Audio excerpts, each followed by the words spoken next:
नमस्कार मंडळी. चला तर आणखीन एक छान असा व्हिडिओ अगदी नेहमीप्रमाणेच तुमच्याबरोबर शेअर करते आणि आजचा व्हिडिओ जो आहे टिफिनचा व्हिडिओ आहे. बऱ्याच दिवसांनंतर टिफिन तुमच्याबरोबर शेअर करते. हल्ली रेग्युलर मला टिफिनचे व्हिडिओज टाकायला भेटले नाहीत. सकाळची फार घाई होते आणि तरीही आज मी व्हिडिओ शूट केलेला आहे. तर आजच्या टिफिनमध्ये की नाही बटाट्याचे पराठे होते आणि ह्याची रेसिपी जी आहे याच्यापूर्वीच मी तुमच्याबरोबर शेअर केलेली आहे डिटेलमध्ये.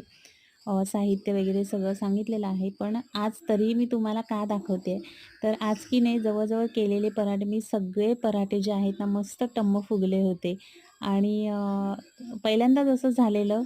नाहीतर मग एखाद दुसराच पराठा, बटाट्याचा पराठा माझा फुगतो. बाकीचे सगळे फुटतात आणि त्याच्यामुळे मग फुगत नाहीत. पण आजचे जवळ सगळेच फुगले होते की नाही, तर मला ते तुमच्याबरोबर शेअर करायचे होते आणि तुम्ही बघू शकता की ती मस्त पराठा झालेला एकदम लुसलुशीत आणि खूप छान दिसत होता.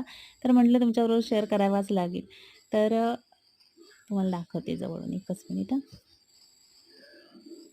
हे बघा, एकदम छान दिसत होता. चला तर टिफिन भरूया. टिफिनमध्ये बटाट्याचे पराठे, सॉस, त्याच्यानंतर हे आहेत खजूर आणि हे आहेत ड्रायफ्रुट्स. तर असा होता आजचा टिफिन. कसा वाटला नक्की कमेंट करून सांगा आणि व्हिडिओ आवडला असेल तर लाईक, शेअर अँड सबस्क्राईब.